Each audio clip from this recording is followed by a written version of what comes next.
Am I live? I'm live. Hey everybody, how's it going? It's been a little while since I've done one of these things. Oh, I guess I was live like quite a bit ago.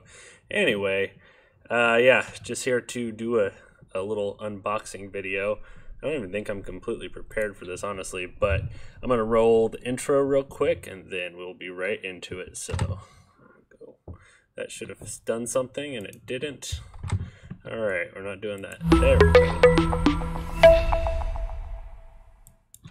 Okay, everyone, here, this is supposed to be over here. As you can see, we got the Dungeons and Dragons starter set for Stranger Things. It's based on the creative mind of Mike Wheeler, the character of Stranger Things, which I think is actually pretty fucking awesome. It's just a really cool thing. So just from the outside of the box, there's a few things already I just kind of want to talk about. I don't like this kind of wrapping. I never have cared for it, the shrink wrap. It's a little easier to open than the cellophane, or it's a little harder to open than the cellophane. It's a little more protective, but it's just fucking annoying. And I usually have to bite it with my teeth. Sorry about the wind here. It's getting kind of crazy. I don't know where it got so windy out of, but anyway, other things on the box. It's cool how it is it's a red box, just like the old school original D&D red box, but they got this little cutout down here. Here, let me just do this. So if you see, they got this little cutout here that shows the painted mini that's in here, which is I already knew it was in here, so I didn't really need a cut out of the box or any of this. And then the other thing I don't like on the front is the Hasbro Gaming logo. It just looks really tacky. Like, imagine if that wasn't on there. That would make the entire forget about the Demogorgon thing. Just taking that Hasbro Gaming thing off of there would make it look a lot nicer. Of course, there's this Wizards one too, which I don't particularly like, but it doesn't devalue the game nearly as much, and it doesn't overlap. It's just, that looks bad. That overlaps the picture and the box art, and it's just whatever. Here's the back of the box. So probably not going to give you enough time to read it, but it shows kind of all the things. It looks like there's pre-generated characters here, and they're probably based on the characters from Stranger Things, the characters in their games. They're the characters in the game. So that'd be pretty cool to see. So we're gonna start opening this guy up though. So let's see here.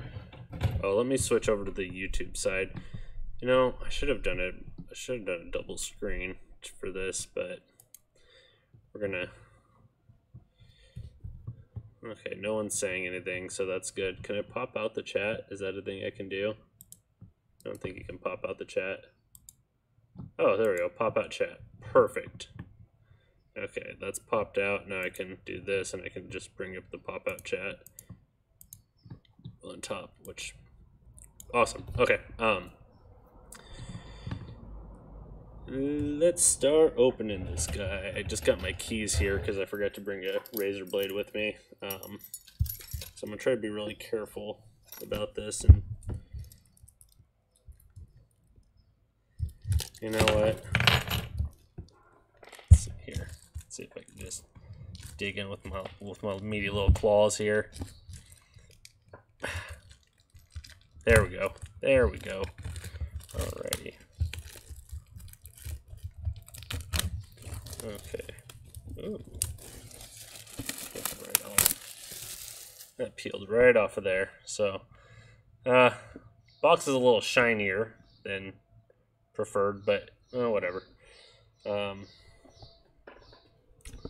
Let's go ahead here and I'll move this out of the way. This glue was here. That adhesive spray was there because the wind was blowing so hard it kept knocking the box over onto my keyboard, and it was driving me crazy. So average cardboard, chipboard, it's probably just chipboard, it's cardboard. So there's there's our minis, there's our dice. Most of the box is completely empty, which is kind of weird. I didn't expect, like, look at that.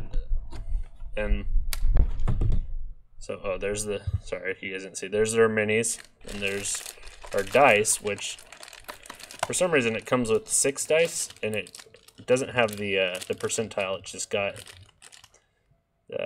the regular D10, which I guess you could just roll twice and do your tens value first, and your, yeah, I don't like that. I don't really care for that little thing at all. Probably just throw that out. There's our minis, which actually, let's see how, it's kind of hard to see. I'll get the macro lens on there in a little bit, and we'll look at those. But I'll do that kind of near the end of the stream. So, book looks cool. Here, let's go here. Damn you, wind. Okay. So, table of contents is right on the front, which is, I don't know. I wish it just had the picture on the front. I'll just from here down, not really be there, and you know, maybe the D&D logo at the bottom, and everything else just be this picture. But I don't know. It's not that big of a deal. Just some minor criticisms. There's a how to play in here, which is cool. So, yeah, this is a starter set. So, which I've never actually bought a starter set before. So, I actually didn't know anything about the starter sets. Yeah, so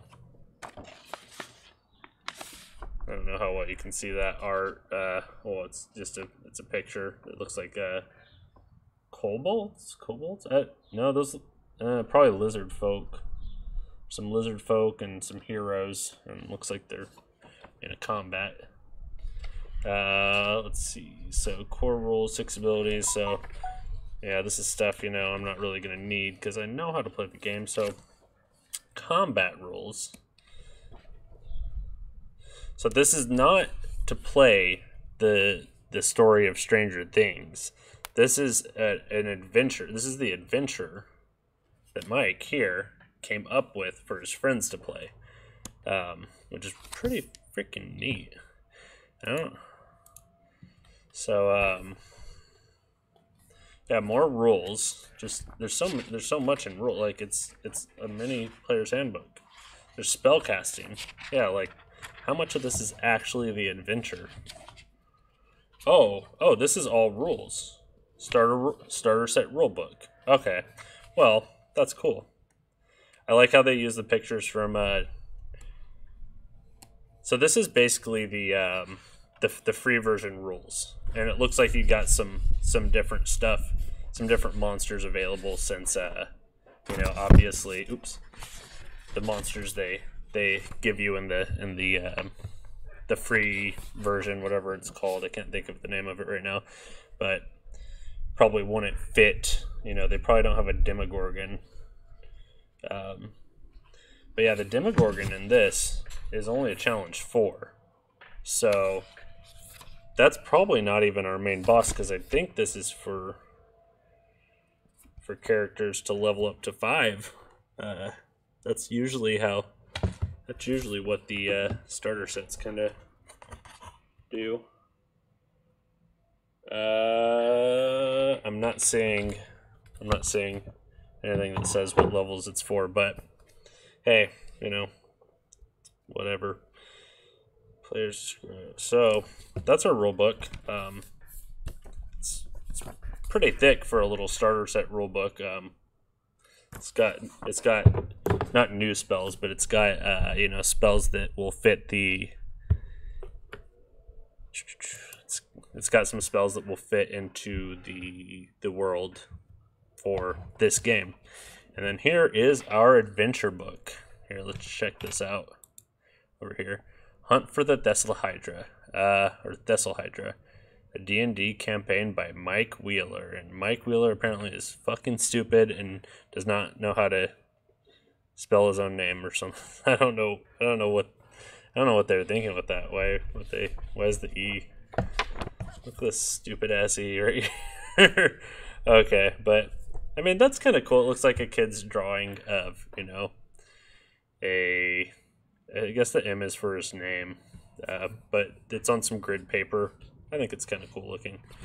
So we got Will the Wise here. So that's cool. Oh, are the characters are named right after themselves? Oh, let's see here. So it looks like you start at level 3. Okay, let's check these out real quick before we get into. So level 3 Bard, no name on there, but everything's pre-generated. Which, you know, if you're starting a new campaign, if you're starting a new game for new players, that's really the best thing to do. A lot of people are not looking to play, or not looking to create a character. So here we got our cleric, which I want to say that, I don't know. I want to say Lucas plays the cleric, but I don't remember. We have a paladin. We have a ranger. These are all level 3. A ranger. And we got a wizard, which is Will the Wise. Yeah, I don't remember who plays what. Oh no, Lucas plays the ranger. Lucas plays the ranger. I don't know who plays who else, but besides Will plays the wizard. So that's pretty cool. You got, you know, stuff on the back. Whatever. Just gonna get through this real quick and show off these minis. So we got Will the Wise here on the inside, drawn by Will the Wise himself. So I don't know if this actually. I'm trying to figure out who this art is by. That can't really be. I highly doubt. So, oh man, come on, wind. Sorry, guys. Okay. No one's saying nothing. So, tell me what you guys think. You know, did anyone else pick this up? Yeah. So it looks like you know, this is the D&D team created this, not Mike Wheeler. Obviously, I didn't think that. I never thought that. I knew. So, notes to myself as a dungeon master. Oh, great. Such a professional live stream here. I got my phone on, people calling me and stuff. My dirty ass desk. Okay. So, here's some notes written presumably by Mike. The whole story. So, I think this is kind of cool how they did it on, like, they printed it to look like lined paper and almost like writing. Obviously, this is a font or whatever typeface that they used. So that's cool. So we got Troglodyte Caverns. So look, that's a good little 11-room dungeon right there. So hey, that's a pretty good little dungeon you got going there. 10-foot squares. So, you know, if you're doing this on a battle map, you're gonna need to double it up because no person is 10 feet wide if you're using minis, you know.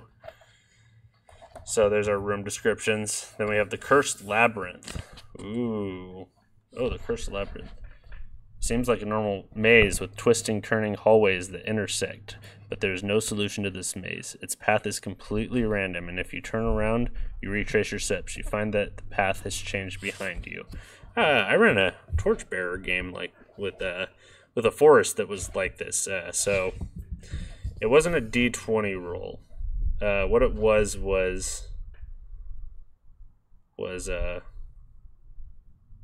oh, that's cool. So you actually generate a map here, it looks like.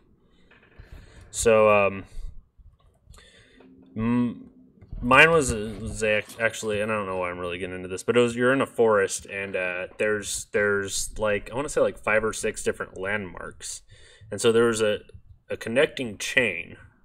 Here, let me switch over here real quick. So there was like a connecting chain of kind of paths you could go on, but you had to choose the right directions at each landmark. And so they kind of figured it out by jotting down some notes. I played it with Ben, who was previously did the anime stuff with Wasp Nest, and who else? I had my girlfriend Devaney, my fiance, and my friend Lynx and his girlfriend Amberly, and we played that, and they kind of figured it out after a little while. It did take them a while because, which it was kind of supposed to, but they were getting frustrated by it. But they figured it out, so it was cool. It worked out. Anyway, let's jump back to the book here. Okay, so Cursed Labyrinth. What do we got? What do we got? Nope, that's not the thing I wanted to open. Okay.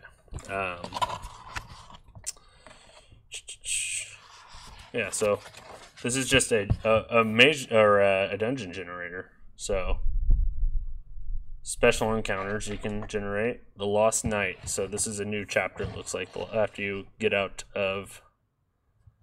Oh no. Yeah. So this is a special encounter. The Lost Night. Okay. Cool. So your encounters, you can get a damaged wall. The next hallway the characters enter shows signs of damage, like a powerful beast has rampaged through here. The group can easily tell that this damage was done by the Thessalhydra. Treasure. They find the remains of an ancient adventurer who died trying to escape the labyrinth. The body has treasure worth 3d20 gold pieces. I'd actually love if after the next season or two, they kind of show them playing the game and everything. After the next season or two, if they actually released a continuation of this, like an actual adventure book, to get you to level 15 or something. So yeah, that's cool. They got that. They have treasure, pit trap, troglodyte, skeletons, the Lost Night. The D6 thing is cool, but imagine if you kept rolling 3s on there. Oh, you guys can't even really see that. And you just kept getting the pit trap. You wouldn't want to keep doing that, really. Pit trap over and over. That would get kind of annoying to your players, and honestly annoying to everyone, not just the players but the dungeon master alike. The Upside Down. Ooh, so this is where you're gonna run into the Thessalhydra, I guess. Ooh, Winter's Dark Bite in the Upside Down. So the sword the characters might have received from Sir Tristan Winter's Dark Bite is made of metal mined from the Upside Down, so it gets even stronger when it's used here. While in the Upside Down, Winter's Dark Bite acts like a +4 greatsword. I almost wish it wasn't called the Upside Down and it was called the what do they call it? There's another. I thought there was another name that they mentioned in the show. Maybe not, but yeah. So Upside Down encounters. There's a list of encounters. Looks like the Proud Princess. So Mike's a pretty damn good artist. I mean, like these maps, the Demogorgon. He's if you ask me, he's killing it. Lair of the Thessalhydra. So we got another dungeon here. So this has a total of 3 dungeons. I wasn't paying much attention if they had a town or not. I don't think there was. I think you're just kind of thrown in with the gear you have and stuff, which is still it's great for new players. One of the things I didn't like about the Lost Mines of Phandelver is that you have this weird long intro, and they kind of throw you straight into a town, and it's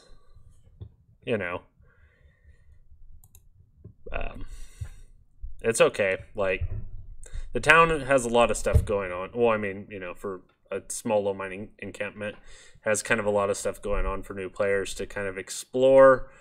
But when you throw new players, a lot of times when you throw new players into an open environment like that, they are given too many options and don't know what the hell to do. So, you know, you're kind of still just guiding them along when as you throw them into a dungeon and it's, you know, take this hallway or take this hallway. They have two options and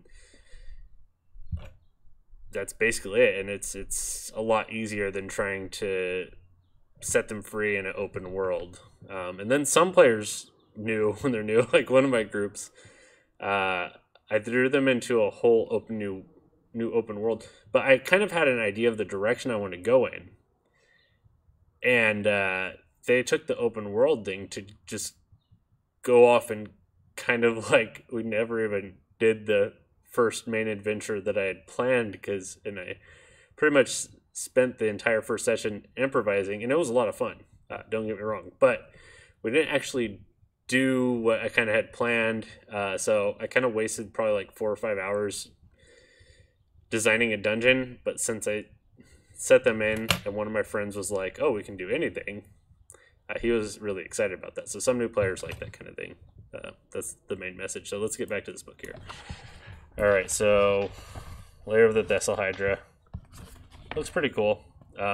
You know, I'm not going to read word for word out of the book. You guys can buy the game if you want to. So we do have lizard folk here, it looks like. Or actually, these are troglodytes. That makes sense. They aren't lizard people, they're troglodytes, which are pretty much lesser lizard people if you ask some people. Yeah.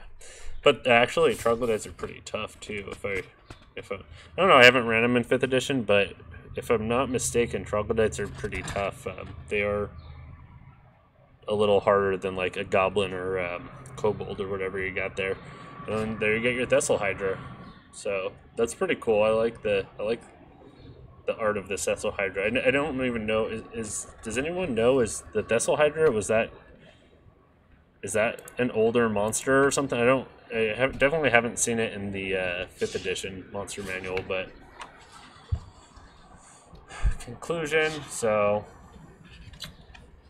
there's a notes page, actually 2 notes pages. So, you know, I imagine most people probably want their notes to be a little more separate.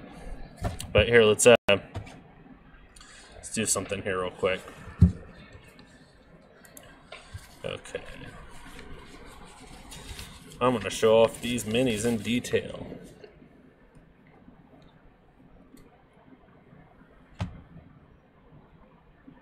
Wish I had my little blower here, but I don't. Got a macro lens. Okay.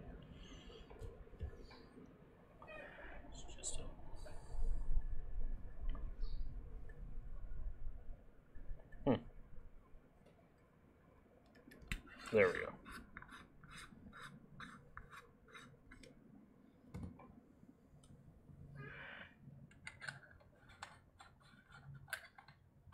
Come on. So you guys are seeing a close-up of my hand right now because... Alrighty. Okay, that's on there nice and secure.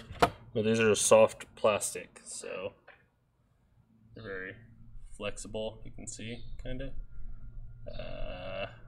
Where's the best detail? Right there. So here's our unpainted mini, which is going to kind of give us... Get closer to the camera here. The unpainted is going to give us a little more of the raw details. Let's get this in focus. So there's the back. So you know what the Demogorgon looks like from Stranger Things. That's what this creature is. Surprise, surprise. So it actually looks good. I don't see any mold lines on here. It looks pretty damn cool. So here, let's you don't need to see me, huh? Let's just do this. That's your Demogorgon.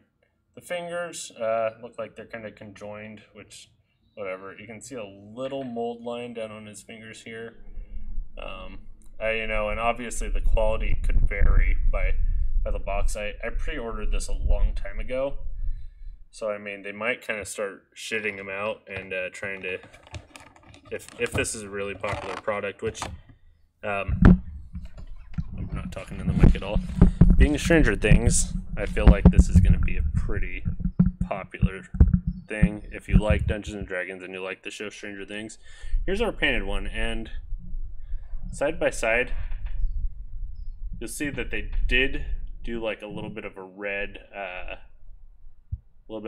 wash, but I think that might be all they did. Maybe they might have done a brown wash, or you know what? I think they did a brown airbrush, because if you look, they did a really light brown airbrush, and then like a reddish wash, or maybe a pink tone. So yeah, the bases suck. They're just the same plastic that the actual mini is made out of. So, if you're kind of one of those people that likes a good base on there, you might want to cut this guy off and do another one. Same thing with the fingers. They look conjoined. Not really a big deal. You can see there's definitely a fat mold line right there. So, in this one, there's a slight mold line. You can kind of see that right there. There's a little bubble you can just take off with an X-Acto knife. But this one has a really fat, ugly mold line on the pre-painted one, which is unfortunate because I don't paint minis. So, which I do want to start painting minis, but currently I don't have the skills or the materials required. So, I mean, personally, right now, I just use paper minis, so this is going to look better than anything on my table anyway. 3D minis are much cooler. Let's pop back over here. Alright, so I think that's pretty much it. I could show you guys the dice. They look like cheap dice. They look like cheap dice. That's pretty much all you're going to get out of me for that. I don't really want to go into showing off cheap dice, I guess.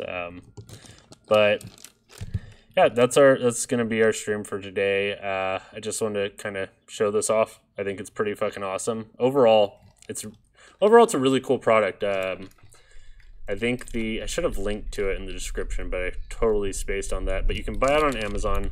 I want to say it was $30, maybe give or take $30. So it's not a bad price. You get an adventure. You get 2 minis. They're the same mini, so take that as you will. They're pretty cheap minis. You get 6 dice, which is not a full set. That's kind of all the cons. The box, whatever. I kind of went over that stuff. Other than that, you get a full adventure. I think it's pretty awesome. I think it looks like a great adventure for new players. It looks like they put some time and effort into making something for new players. They start at level 3, which I think is pretty cool. Starting at level 1 can be awful, especially in 5th edition. There's something about starting the game and first level in 5th edition. Maybe it's just the fond memories I have of 3rd edition. I felt like being first level in 3rd edition was actually really cool, but in 5th edition it kind of just seems like, I don't know. But third level's a good starter place. Anyways, I'm gonna shut the fuck up and get out of here. Thank you guys for checking this live stream out.